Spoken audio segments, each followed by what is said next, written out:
One of the issues that comes up here is that Marx's last thought kind of seems like circular thinking.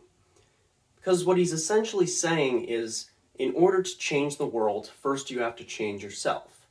But in order to change yourself, you have to start trying to change the world, for which you must first change yourself. And it kind of just goes on like that forever. One possibility is that Marx thinks you just need to make an attempt, just put in some effort, just try to change things. And in doing so, you'll end up changing yourself and gaining some knowledge along the way. In other words, you learn by doing. That could make sense, but where does that initial thought come from? Where does that seed, that inspiration, where does the idea that things should change or could change actually emerge from? The trouble is that Marx doesn't really balance these two ideas out very clearly in Thesis 3. The notion that the environment influences us on the one hand, but we can also be self-creating, self-determining on the other. How exactly do we have both? Is that possible? Marx certainly does think so, but he doesn't really give us a very clear, crisp idea of how exactly that works.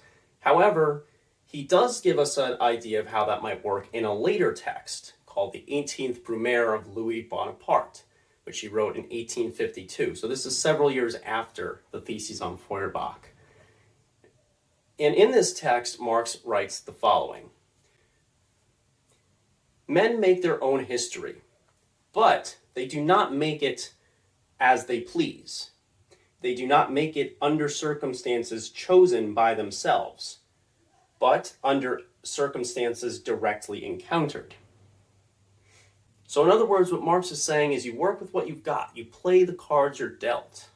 And in doing so, you transform yourself. And by extension, you transform the world you live in. One of the other issues here is I think it's very hard to really wrap our heads around what exactly Marx is talking about without some kind of concrete example. And I can think of perhaps no better example than the first Jamaican bobsled team in the 1988 Winter Olympics, who of course then went on to inspire the film Cool Runnings. And the reason I chose this example is because I think it has all the components that we've been looking at. It's got a group of people who are exposed to certain circumstances which would seem to preclude them from engaging in new activities, specifically bobsledding.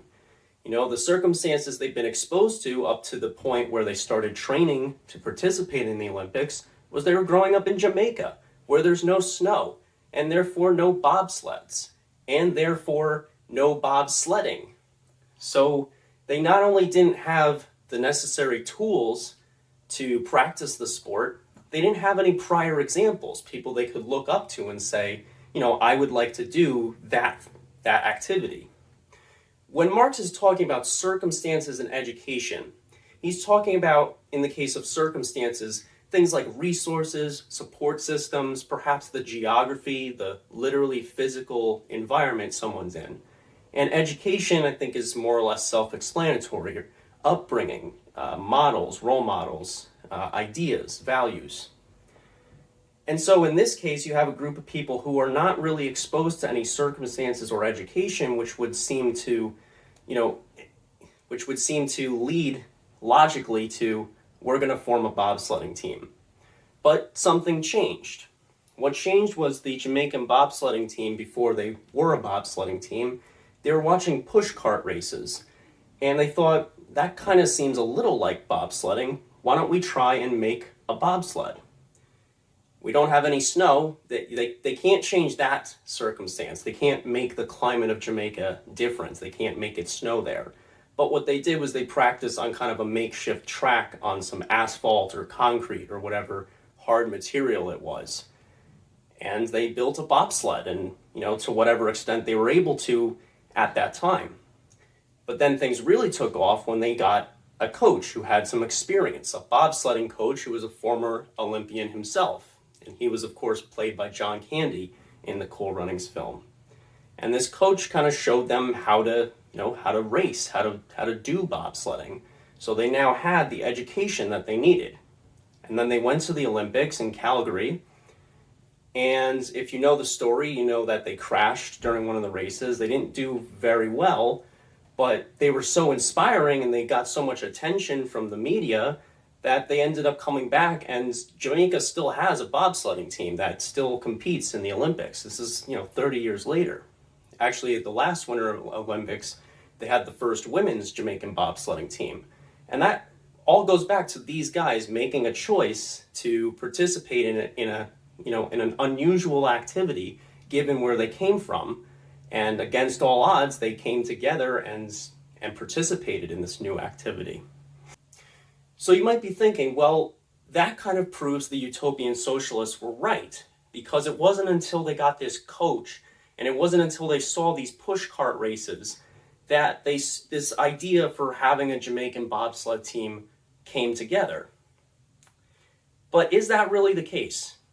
Consider the following. You might have like the best coach in history for bobsledding or any sport or any activity. You have the best coach, best teacher, best educator.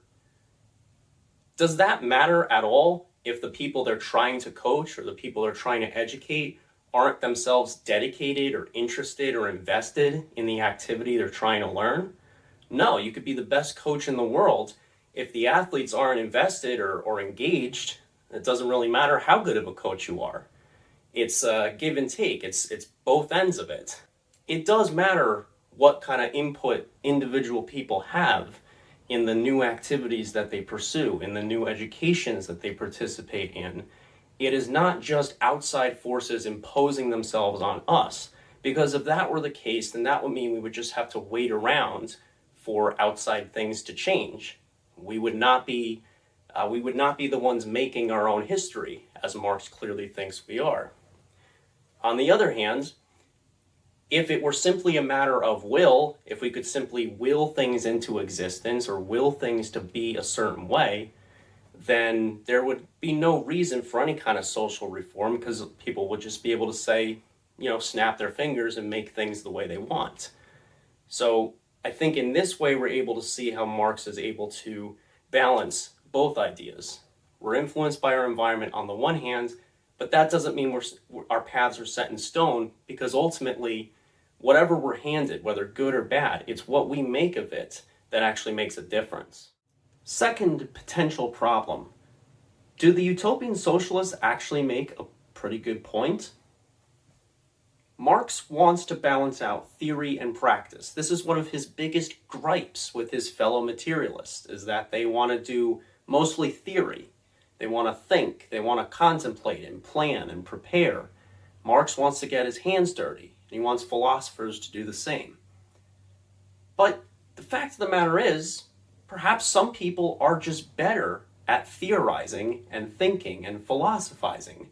And maybe there are other people who are better at, or maybe even enjoy, practical action. They enjoy maybe the organizing part of social change. Maybe they like the protesting part or the demonstrating, the speaking out part, but the coming up with ideas, maybe they don't find that interesting or exciting or rewarding. Maybe you have some people that are professors or academians.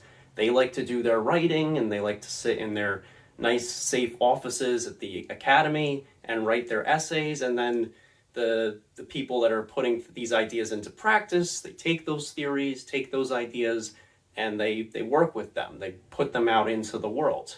Maybe that's not such a bad idea. After all, it would seem to solve one of Marx's biggest problems with philosophy, which is that it doesn't balance out theory and practice. It seems to tip too far to the theory part, leaving the practice part out. Well, what would Marx say about that? I think Marx would have a couple of issues with what I've just said. First of all, I think Marx would point out that, as he says in the second line of Thesis 3, the utopian socialists fancy themselves to be elevated above society. What he means there is that the utopian socialists, at least according to him, to Marx, that they think they are exempt from the process of socialization, precisely the process which they perceive in basically everyone except themselves. In other words, they don't seem to think that they are influenced by society and their environment, but that the rest of us are.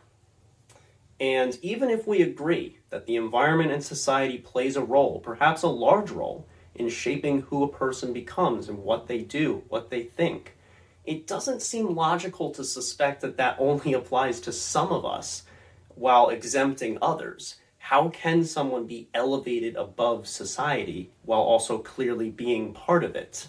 So when Marx uses that phrase, he's using it, I think, kind of deliberately absurd. It's obviously an absurd notion that one could be elevated above society, something that we're all part of. Second, we come back to Marx's educator must be educated. Basically, you can't give away something you haven't got. How can someone train or educate someone else in an activity that they themselves have never done? Consider the example of the Jamaican bobsledding team. They got a past Olympian bobsledding coach. What if they got a coach who had never been in a bobsled before? Well, that probably wouldn't have been very helpful. So Marx seems to think it's the same case with the utopian socialists and social change. The utopian socialists themselves, at least as far as Marx is concerned, have no direct engagement with the kind of practical activity that Marx is more interested in. And as such, they don't have any direct experience with it. One final potential issue with Marx's third thesis has to do with his notion of transformation occurring through and by revolutionary activity. I think it's fairly obvious that Marx is correct to say that, broadly speaking, we are transformed by engaging in certain activities, particularly those that we engage in with our full attention and our full interest. The activities that we put our mind, body, and spirit into are going to transform us. Broadly speaking, I think that's fairly uncontroversial, with maybe some possible exceptions. Like, for example, if we remove that component of mind, body, and spirit and interest, then someone could, in theory, be engaged in something that they are bored by or disinterested by or confused by. I mean, how many of us have sat through a lecture and left thinking, I didn't learn anything. That was so boring. Or maybe we think, wow, that was really confusing. I have no idea what this person just said. Hopefully that's not what you're thinking when you're watching these. I sincerely hope so. But barring those sorts of exceptions, I think Marx is correct to say that the activities we engage in directly, and presumably activities we engage in with some interest, are those which are going to transform us, are going to transform the way we think, and presumably will also transform the way that we engage in that activity in the future. And that's, I think, what is kind of implicit in the third thesis, is this, that Marx wants you to engage in revolutionary activity so that you can become better at it, so you can do more revolutionizing later down the road. But can Marx actually guarantee that someone will participate in revolutionizing activity and that this will produce only and always the same kind of results, the same kind of transformation? I think it's obvious that Marx wants a specific sort of transformation to occur, but can he guarantee that such a transformation is the only possible result of someone engaging in revolutionary activity? Are there any counterexamples to that notion? Marx says that the educator must be educated, and some people certainly get an education from reading Marx's writings themselves. But not everyone who reads Marx's writings or is exposed to his ideas becomes or remains a Marxist themselves. I mean, that's certainly not true in my case. I'm not a Marxist myself, even though I've read quite a lot of his writings. It's also the case with Sidney Hook, who wrote the Marx on Feuerbach document that we looked at a few times when we did Thesis 1. And Sidney Hook was a Marxist scholar at one point in his life, but then at some point he abandoned those views. There's a lot of philosophers who aligned themselves with Marxism early on in their life and then branched off and went and did something else. This is pretty common. It's probably no more common with Marx than with anyone else. The fact of the matter is, people go through changes in their lives as they're exposed to new ideas. They don't always keep to the ones that they were exposed to earlier on. So I don't think it's true that just receiving an education in revolutionary philosophy is going to guarantee that you'll stick with it for the rest of your life. Obviously, someone could be educated in Marxist thought and not be convinced. And I think the same thing could be said about this idea that we're transformed by revolutionary activity. Sure, there's some people that might participate in protests and demonstrations and organizing, and they do that for a little while, but then they either grow despondent because it doesn't get them the results they were hoping for, or maybe there's factional splits. Marxism is pretty famous for having lots of different little factions that have, kind of little discrepancies between one another about either the goals to pursue or the means by which to achieve those goals. That's one of the things that makes it very interesting to study. And the other possibility is quite simply people change. As they get older, they get interested in different things, their priorities shift, their values evolve. Not necessarily right, wrong, good, bad, but it's a fact that people's values change over time. And it's perfectly plausible that someone could be involved in revolutionary activity, whatever form that might take, and be involved for a certain period of time, but it's not lifelong. They don't stick with it for the rest of their lives. And if that's the case, is that like a fatal flaw in Marx's third thesis? No, that's not really what I'm saying at all. All I'm saying is that at the very least, I think it's clear that education and revolutionary activity or any other supposed catalyst for this kind of transformation, presumably a lasting transformation, can't be on their own sufficient. They can't be enough just on their own in order to produce a lasting transformation. Some other X factor has got to be at play.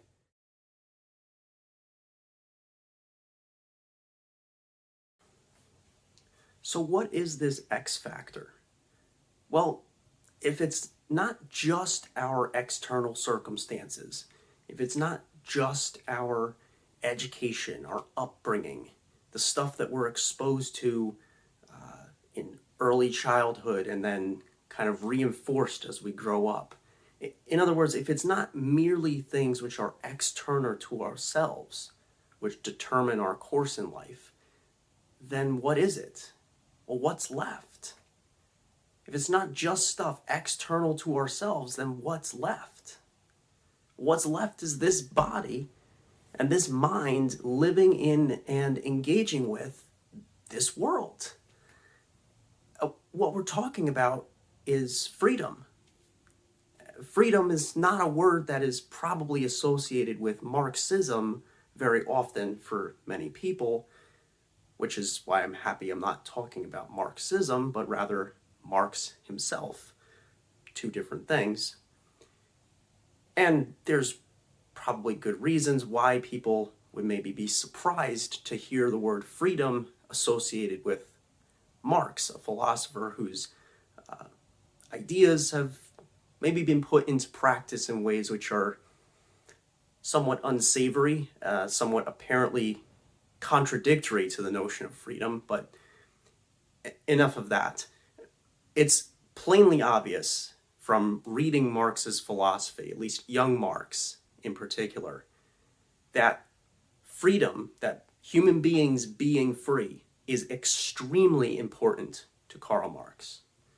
And what I love about this is that it's so important to Marx that he's almost willing to risk abandoning materialism. Of course he doesn't, but he's willing to put everything on the line to kind of alienate himself from most other materialists in his day in order to search for this, what Slavoj Žižek calls a margin of freedom. Lovely little phrase. I really, really love that phrase. And that's something that I'll be talking about in the next video, which is Karl Marx and the idea of freedom. And this is something that I think makes Thesis 3 one of the most interesting to study. It's certainly my favorite, personally. I know it's a very popular one with a lot of other people as well, and I think that's probably a big reason why, is because he's talking about freedom. Are we free? Marx certainly thinks so. And not only does he think so, not only does he need us to be free in order for his own philosophy to function, right? You can't have a revolution if you don't have free people. It doesn't really work that way.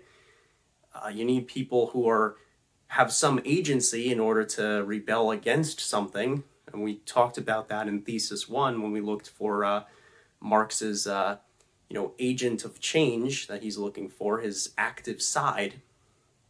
What was interesting to me as I kind of studied the Theses on Feuerbach and studied other of Marx's early writings is I found that Marx kind of came to this apparently at some point when he was studying the history of philosophy, which I think is really interesting. The study of the history of philosophy is itself a very important discipline within philosophy, and Marx was very aware of that. In some ways, Marx was a historian of philosophy, as well as a philosopher himself. And in the next couple of talks, we'll be exploring one of Marx's very early and pretty obscure writings, which was his doctoral dissertation, which he wrote in 1841, a few years before Theses on Feuerbach, where he's looking at a debate from a very long time ago, all the way back to ancient Greek philosophy, which I think anticipates some of the issues he explores in Thesis 3. So I'm really excited to start taking a look at Marx and freedom and Marx and the history of philosophy, and I hope you're excited as well, and hopefully you'll join me for the next time that we meet and talk about Thesis 3 and freedom. So, thanks and take care.